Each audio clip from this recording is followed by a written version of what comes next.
your place and keeping the predators out. So, of course, fencing is the first thing we think about for sheep and goats.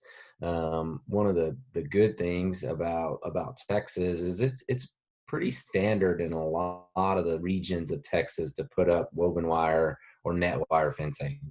I think it maybe feeds back into the heritage of sheep and goat production, and so it's pretty standard. You travel across the United States and other areas, and most everybody has kind of gone to barbed wire, 3 or 4 strands of barbed wire. And while that may help in some regard, it's a pretty big limitation to run a sheep and goat. So net wire fencing is ideal, but it can be pretty price prohibitive at times. But if you're just getting into sheep and goats, or mainly goats, not all net wire fences are created equal. You definitely want to do your research and make sure that the fence that you're putting up is appropriate for goats. There's a range of net wire spacing that really makes it problematic because goats can stick their head through it, but their horns work like little traps. And so when they try to get them out, they pull back and the horns get caught. And so it's important that you get the right kind of fence. A good resource, the name of the fence company here is escaping me. I think it's Stay Tight, but anyways, they make a little chart which is quite a good visual here to talk about and to look at what is appropriate for goats. And so one of the things they're showing here is your spacing, the width spacing for goats needs to be 4 inches or less in this area. So if I can get the pin to draw for me. This little spot right there needs to be 4 inches or less so that the goat cannot get its head through the fence and get stuck. The downside to these is they're a little bit more pricey than the standard fence. If you're on smaller acreage, 10, 20, 30, 50 acres, it may not be a big financial burden for you. But if you're fencing a few hundred or a few thousand acres, it may be. And so you might want to look into the larger widths where it's 12 inches. The goats can definitely get their heads through these, but generally they can twist their horns and get them back out without too much of an issue. So this is a cheaper way to go about it. The downside of the 12-inch spacing then is it may allow predators to get in. And so we'll talk about predators in a minute. But net wire, woven wire fencing is not the only thing that you can use. Electric fence can be very effective at keeping goats in the pastures that you want them in.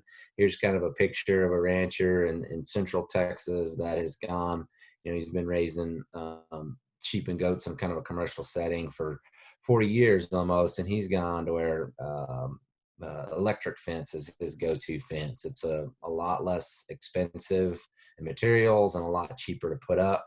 But the important thing is to get the right spacing and have no fewer than 5 wires. But there's actually 1 wire down here in the grass that you can't see. So he's got 5 wires up and keeps it extremely hot. These electric fences, obviously they just give a really sharp bite to the goat, and they turn around and walk back from it, and they'll learn to respect it from there. These electrified fences can also be very effective at keeping the predators out. They'll get bit by this and respect it as well, and maybe even feral hogs. I don't know that there's conclusive scientific literature on that, but a lot of ranchers that have the right type of charger with the right voltage have been very pleased with how well it's kept their feral hogs out. Barbed wire is an option, but you really, need no fewer than 5 wires and preferably around 7. You can see in this picture here, I thought it was all barbed wire when I put it into the presentation, and then as I was doing a little practice run, I noticed that it was there's a couple electrified ones in here. So we got 1, 2, 3. This is actually electric. 4, 5. So we've got 5 barbed wire, and then this run right here is a smooth electrified and that one right there. And you can notice that by the insulator there on the T-post.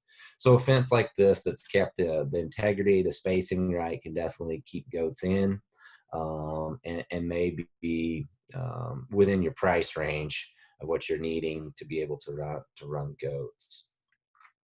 Another option is the electrified netting. Now, the electrified netting is not necessarily a long-term approach.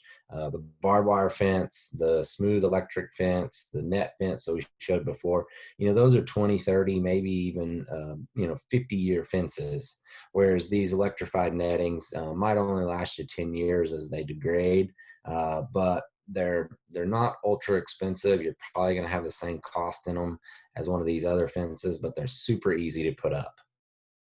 You can kind of step them in the ground unless you've got just really, really rocky, tough soils, and you get the best of both worlds: a net and electricity to keep them from getting in or getting out. Either way, or if you're fencing them off a water area, or fencing them to where a brush is or away from ornamental plants, those electrified net fences can be very effective.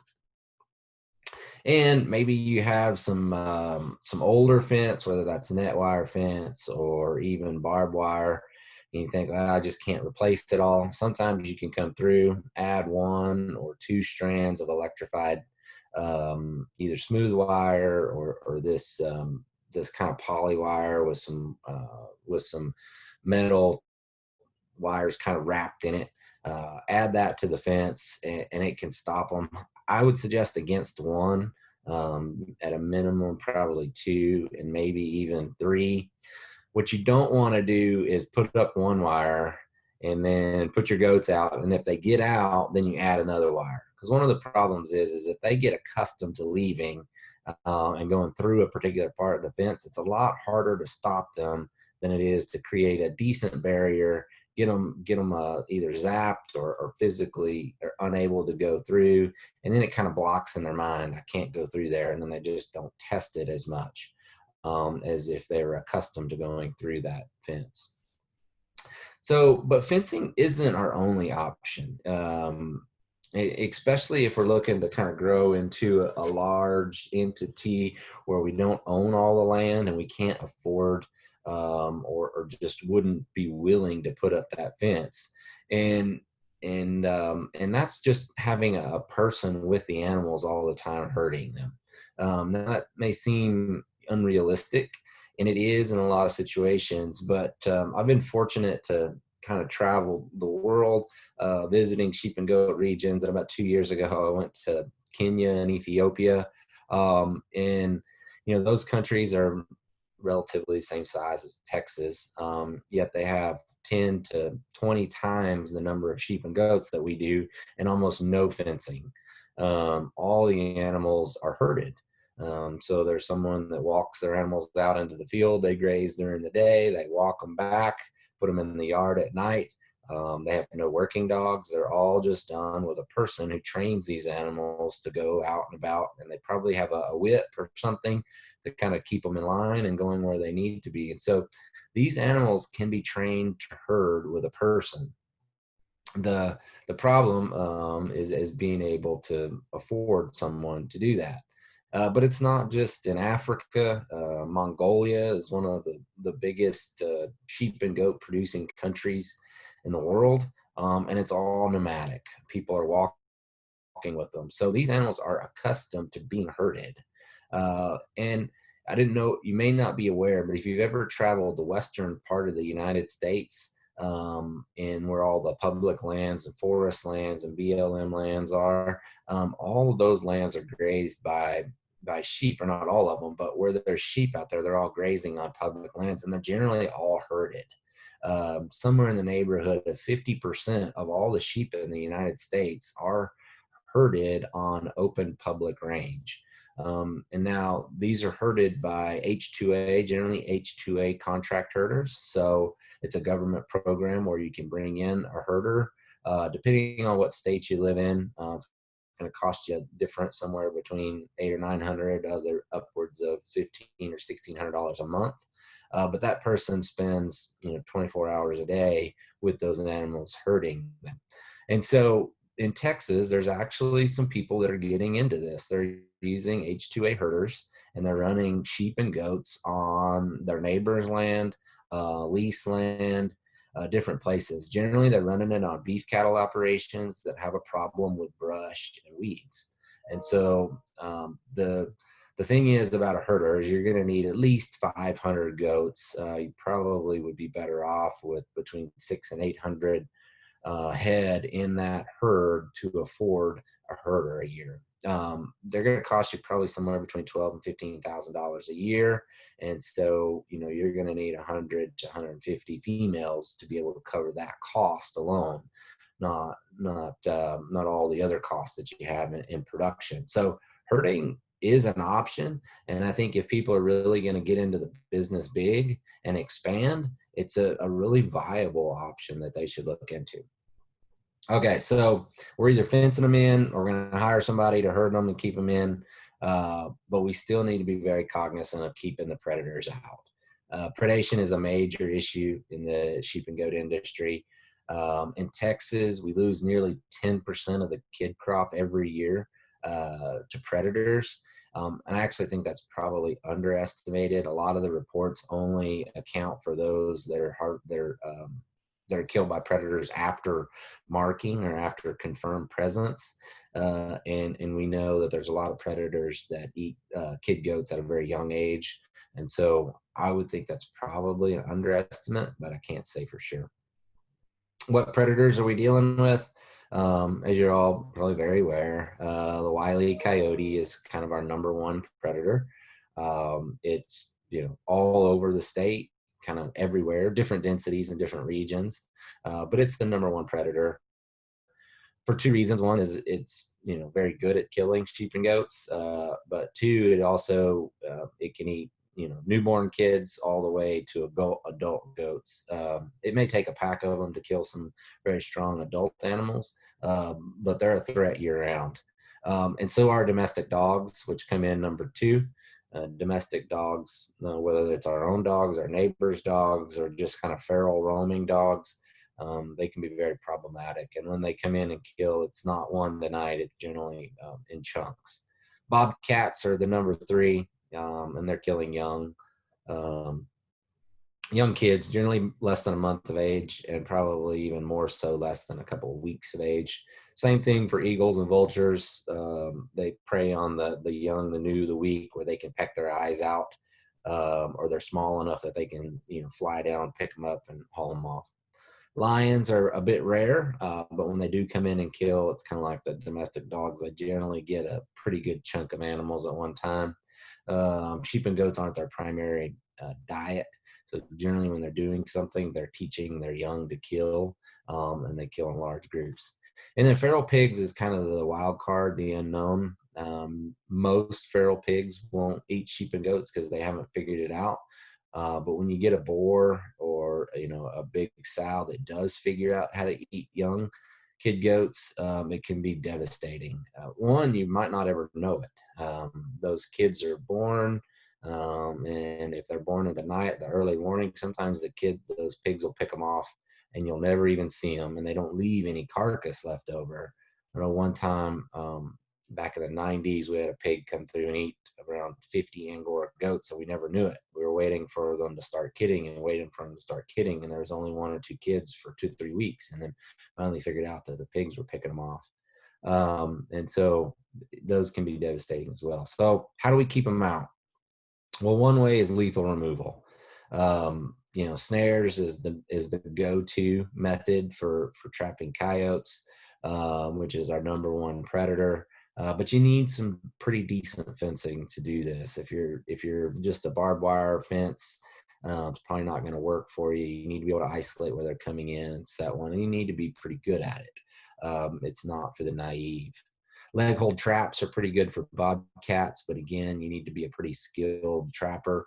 With all these trapping mechanisms, I highly recommend you working with USDA Wildlife Services. They're actually part of the A&M system, but get with Wildlife Services if you have a county trapper or if they have a troubleshooting trapper in your area.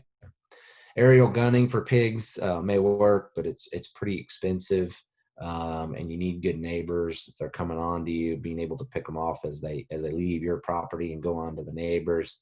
Um, and then live trapping, with these kind of boar busters or bigger traps. A&M has some really good videos on setting up and designing your own custom hog trap at your own place.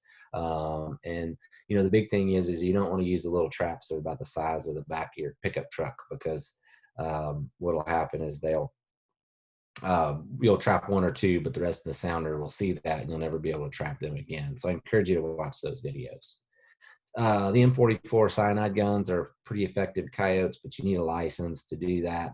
You can have some non-target animals get picked off. They can't be within certain proximity of houses. So there's a lot of restrictions to these poisons. 1080 was taken off the market back in the 90s, I believe. But you can get it inside of a collar where you have to sacrifice an animal, and it's very specific to killing the coyotes that'll puncture that collar. You got to sacrifice an animal. It's pretty labor intensive. You have a lot of coyotes, so may not work for you. Calling or shooting is kind of the go-to for a lot of people that are not really been in this very long. In our part of Texas, it's very difficult to kill coyotes by calling, just because they've been so accustomed to calling and they've been trained to not come to those calls. And so maybe very good for bobcats and foxes, but for coyotes, it's not a real effective means. A real long-term solution, an ounce of prevention is worth a pound of cure. And so can we prevent the problem from ever occurring as opposed to stopping it? And that's where our emphasis lies pretty heavily, is using livestock protection animals. The most common are livestock guardian dogs, donkeys, and llamas, and they all have their positives and negatives. So donkeys and llamas can kind of be categorized in the same area. They work fairly similarly. Both of them have a very strong aversion to canines. Kind of goes back to when they herded within their own species. Wolves or coyotes could kill their young, and so they had a strong aversion to them. Not so much for bobcats or fox, because those are too small to harvest to prey upon their young. And the same thing for aerial predators and maybe even feral pigs. Now, of course, there's the exception to the rule. You may have one that's very good against that. And of course, if anything is harassing the animals that they're protecting, they're going to react to them to some degree. But they're not as keenly aware of all the predators as maybe a guard dog is. They're very low maintenance. They eat what the sheep and goats eat. They tend not to be too expensive. They're respectful of fences. You can keep them on your property. They require pretty limited training. You just got to make sure that you get ones that aren't aggressive towards newborn kids. The negative is they only work alone. So as you start scaling up your operation and you start moving into hundreds, if not thousands of acres, or if you get into where there's very wily coyotes that'll lure them off and then come in and flank and kill from the backside. The reason that they don't work alone is if you have two donkeys or two llamas, especially when you add a third one in there, they start to make a herd of their own and they don't protect the sheep and goats. And so if you have heavy predator loads and one can't stop it, you can't add another one. And that's not true of livestock guardian dogs. Livestock guardian dogs can work in teams, and you can keep adding dogs into that group until you can effectively control predators. Dogs, are bred to do this. Humans have been breeding livestock guardian dogs for thousands and thousands of years. And it's kind of like fighting fire with fire. Canine versus canine is one of the best means of protection. They kind of create a safe zone because they generally are always barking and making their presence known. They're urinating, they're defecating in the area, they're letting other predators know, hey, this is my territory. They're keenly aware of all these other things. There's some dogs that'll even really watch the sky for birds of prey that'll come in and pick off. And so the really good ones are just worth their weight in gold. at how well they can work. And they generally will also try to keep their animals together, especially during high risk times, dawn, dusk, at night. Now they're not herding dogs, but they will kind of try to keep their animals grouped together. Or the really good ones do. The negatives is they're high maintenance. When you get the best level of production, it generally comes at a cost. They need to be fed daily. You can set up feeding stations, but that requires maintenance. And so they sometimes aren't respectful of fences. And so they think the protection of their flock needs to extend beyond your borders. And so that can be challenging at times whenever they're going to the neighbors and the neighbor doesn't like it, especially if they're killing their chickens or eating their cat food. And so in the bonding process, which these dogs do need a bonding phase from the time that they're weaned for the next 2 to 3 months, they need a period where they're kept in very close proximity to their livestock. They could be raised in the pasture with their sheep and goats if their mother is pretty calm. But if they're a little bit feral, each time you put less and less human interaction, they become more and more feral, and then you can't manage them, and it's a real problem. So they need some training, they need some health care. So they need quite a bit more attention than some of our llamas or donkeys, but I believe you can get a much higher level of protection with a guardian dog than you can the others. We wrote a fact sheet on this, just called Livestock Guardian Dogs. You can get it from your local county office or online. It's kind of a 5-pager beginner's guide on getting to use guardian dogs if you're using them and you're looking for some advanced information. We actually have a livestock guardian dog research specialist at the center in San Angelo. Bill Costanzo is our livestock guardian dog research specialist. And he's doing research, demonstration, and outreach and education on guardian dogs. I encourage you to follow his Facebook page. He's also got a blog that he posts, and he and I and John Walker and some others work as a team to help promote and improve people's ability to use guardian dogs, because they can be a big part of the solution to predator control. So John, with that, I'm going to turn it over and ask some questions here. I think I kept it under 30 minutes, maybe a little bit longer than I was wanting to go. But it looks like we've still got some pretty decent audience here on Facebook. And so I hope I've provided some useful information. Before I give it back to you, I do want to encourage our audience to follow us on Facebook at Tamu Sheep and Goats. We just cracked over 10,000 likes and about 15,000 followers. So we're very active there. We post almost daily. I've got a blog at agrilife.org. I've also got an Instagram page. I'm still trying to figure out Instagram. So anyways, thanks, John. We got any questions? So far, I haven't seen a lot, but I guess, Dr. Redden, one question I have is in relations to guardian dogs, what is the best way to get started with guardian dogs? If we know absolutely nothing about them, what should we look for? Who should we contact? What's your advice on getting started with them? Right. So generally people want a dog when they have predation. So they're losing animals. They're like, I need a dog. And a puppy is the best way to get started, because you're raising that dog. It learns you, it learns your livestock, it learns your place. But the problem is if you get a freshly weaned pup, it's going to be 6 months before it's highly effective. If you buy a dog from somebody else, the likelihood that it works out is probably less than 50%. But if it does, you're in the business right away. So there's no, absolutely wrong way to do it.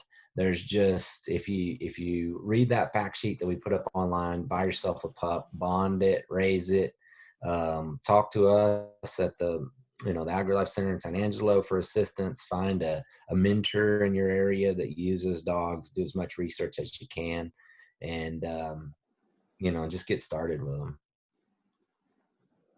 Perfect. I'm looking here and I don't see any other questions, so I think you did a good job of covering the topic. We have Miss Crow is joining us from Missouri. Well, So hello. we've got quite a few people joining us again this morning. So with that, we will plan on next week continuing this again at same time, same place. Okay. Be sure to like Dr. Redden's page. Also, if you have any feedback, any questions, or any topics you would like to cover, please send me an email at john.grange@ag.tamu.edu, and I'll put it in the chat box. So if there's something you guys would like to see us continue to do, I can get with Dr. Redden and Dr. Ramsey, and we be more than happy to cover some of these topics for you guys. So with that, I'm not seeing any other questions. Got a thank you from Kansas. Oh, we just had a question come in. Are the previous topics recorded? Yes, they are. You can find them on this Facebook page at the Brazos Valley Small Ruminant Facebook page. If you'll scroll up, you can find them there. Or Dr. Redden, can you tell us about your YouTube channel where you've got them posted as well? Sure. I have a YouTube channel. If you just search YouTube for my name, Reid Redden, Texas A&M AgriLife Extension, you can find my page.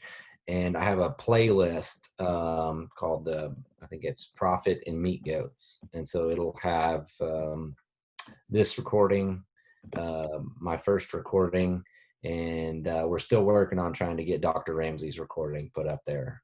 And then we have another 50 or so videos on there on general sheep and goat production. So subscribe when you're there. Perfect. All right. With that, we will see you guys next week. Take care, John. All right. You too, Reid.